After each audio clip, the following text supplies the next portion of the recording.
Taiko drumming goes back thousands of years.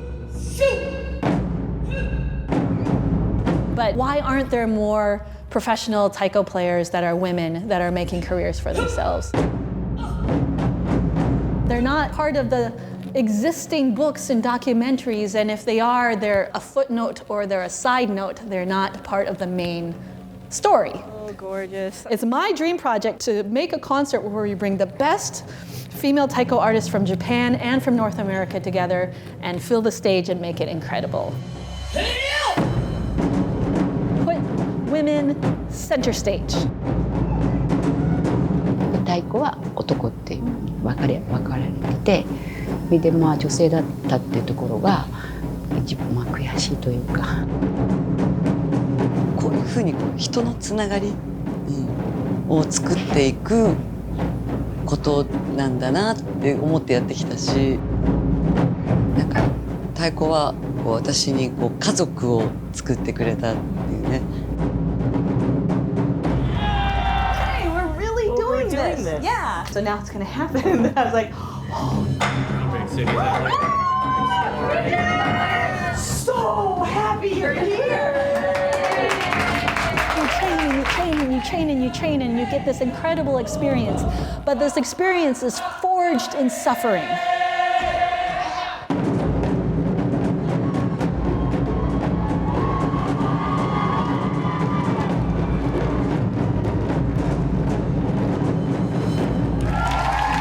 It's about making space and celebrating something that's already there.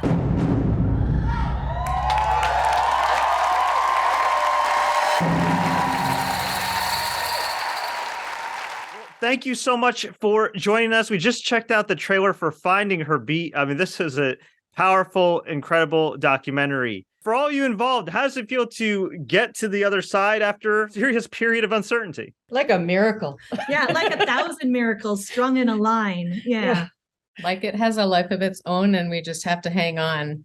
Yes. Yes. We all signed up for a very big journey and we didn't know where we were going, but we hoped we'd get there. And you did. And as filmmakers, you know, what drew you into the story as far as, like, were you kind of aware of Taiko at first? Did you watch the documentary? Did you know each other before? Like, what made you decide, okay, you know what, I want to go full bore and make an actual documentary about this? Well, so Jen and I have been friends for over 20 years.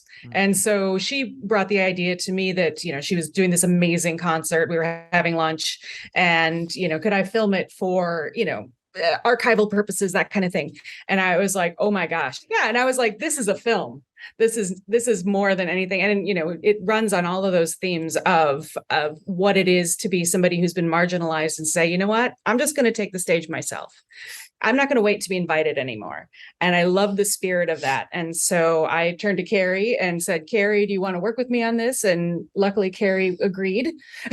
There's something that's happening in front of the camera where all these amazing directors of their own Taiko groups have come together and they've never had a chance to meet each other before. They've never had a chance to perform together before.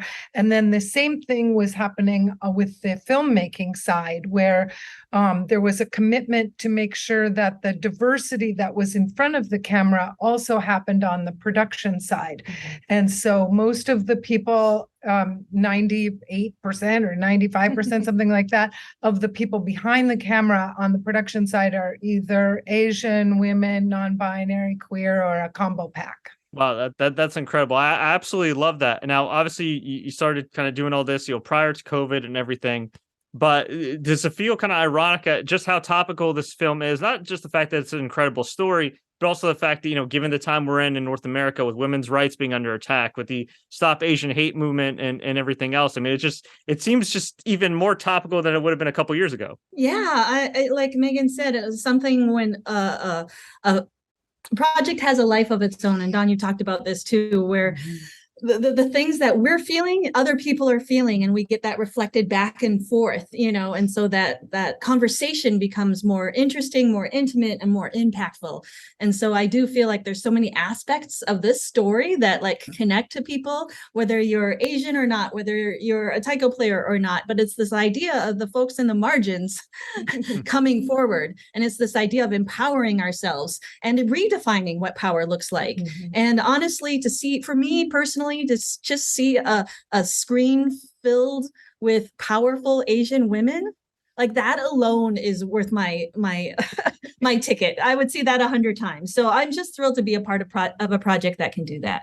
And the other thing that's amazing is that we've had so many people stand up at the screening. We just had our world premiere at Mill Valley.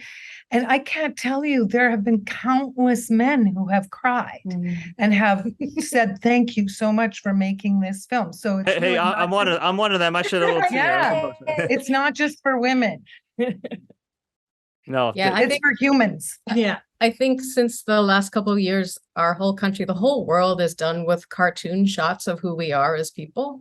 And the beauty of this film is that we're showing the reality of powerful Asian women, that's actually what we are, and playing these huge, massive drums. And to Jen's point, that everybody's kind of able to appreciate, and like, we're ready to have this. For sure. No, I got to ask y'all, what's harder? Taiko and setting up that whole event, or filming a documentary about Taiko and all your journey?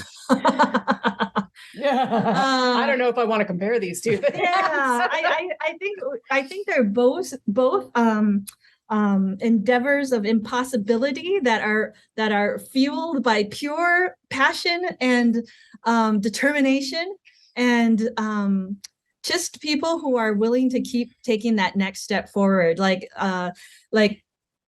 Like you often say, you don't know where your destination is, but you're just willing to keep going forward on that journey. And I think that all of us have felt that in whatever role we participated in this project. And I'm just glad that we came out into the light and had such a beautiful thing to celebrate, because you never know what's going to happen. No, and I would say epic journey. It's been epic. Both of these, the film, making the film and the Taiko project, have been epic. And you just throw yourself in, and you do your self-care, and you recover after, away from the camera. What did all of you learn about yourselves? I want to jump in there quick, because I feel like one of the biggest lessons for me is, Jen just pulled me into the camera. One of the biggest lessons for me was how to say yes from Jen, or, how to ask. How to, because there were so many times I won't ask for things that I want, because I'm like, oh, I'm sure that's an imposition, blah, blah, blah, blah, blah. Or I'm scared that somebody will say no. And this film, I've really been able to take that next step and be like, no, I'm going to ask, and I'll keep asking. And it's amazing how many times when you ask, people actually say yes. And so that's really a big lesson for me of this film. And I'm sorry to ignore your question, but I think that the other thing is that, we've had amazing support. For instance, somebody suggested that we get help from Skywalker Studios to help our sound mix become deeper and better and more powerful. And so we've, been helped and reached out to by amazing people, and we couldn't have anticipated the level of support. In fact, this weekend we're in six festivals around the country. That is amazing. What's also amazing too is gathering, so many talented people under one setting. The documentary did cover that, and we don't want to get too much into it, give too much away. But understandably so, with so many talented people, different backgrounds and walks of life and egos and everything. How hard was it to kind of gather everybody and get everybody on the same page beyond what we saw on the camera? Yeah, well, I would say that it was both a privilege and the biggest challenge of my life, in that idea that, each one of these artists was a visionary, a leader in their own right, used to leading the show, used to like doing things their way.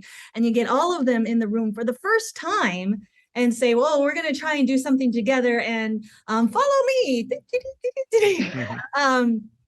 And so every single person had to come into this project with a great deal of faith, really putting themselves out there and putting faith in one another that we're going to come up and create something more amazing than I could have done on my own. Faith in all of us. Yeah, exactly. And I think that's both terrifying and empowering and exciting and electric when you feel it happening.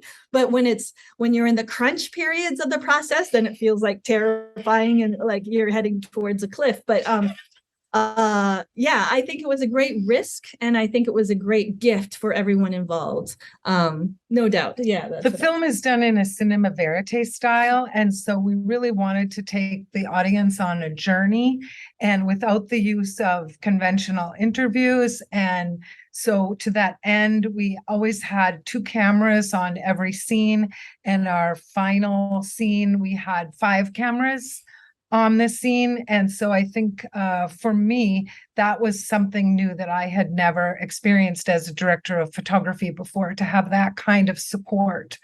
And so the support level was high at every stage and for each one of us, I think. Yeah.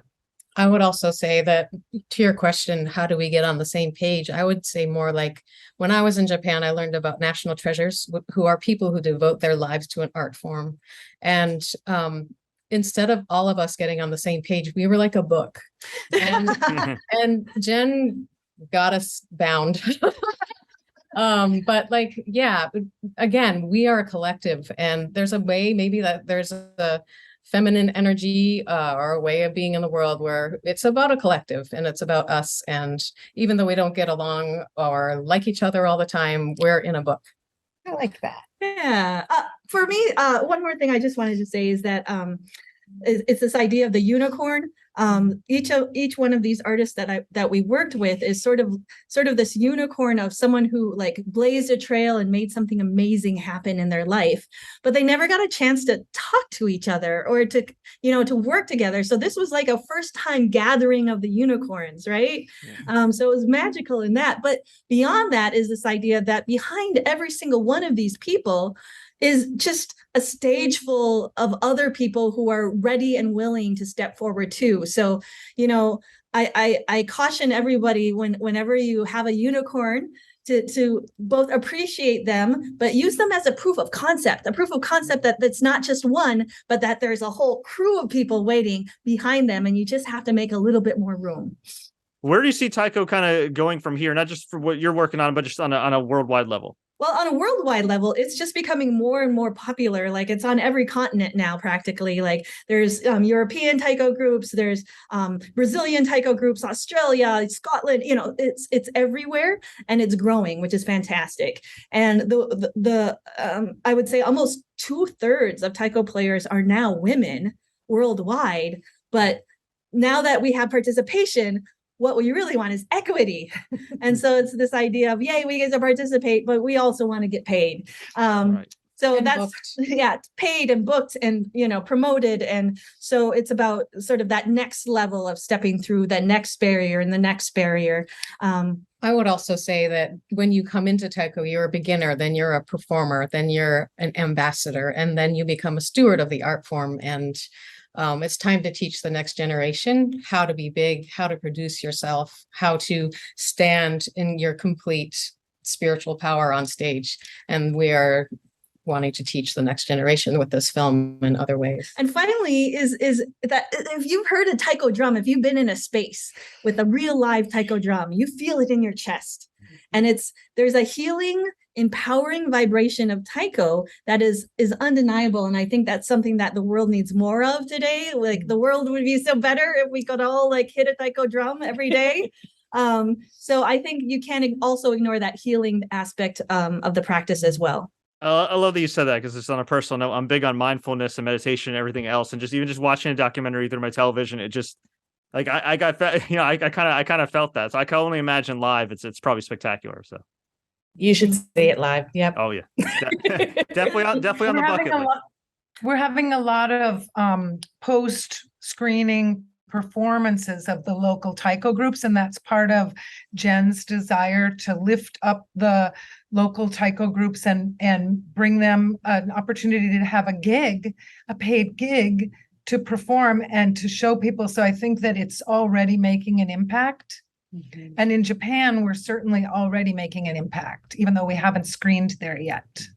Because when we were filming in Japan, Chieko said that the one woman who I filmed at the Kodo in Sado Island, she said, oh, it will be very difficult for her in the future to be on stage. And 2 years later, Kodo was, who's been a great supporter of the film and a great leader, has now put women center stage as well. So I think we're already making an impact.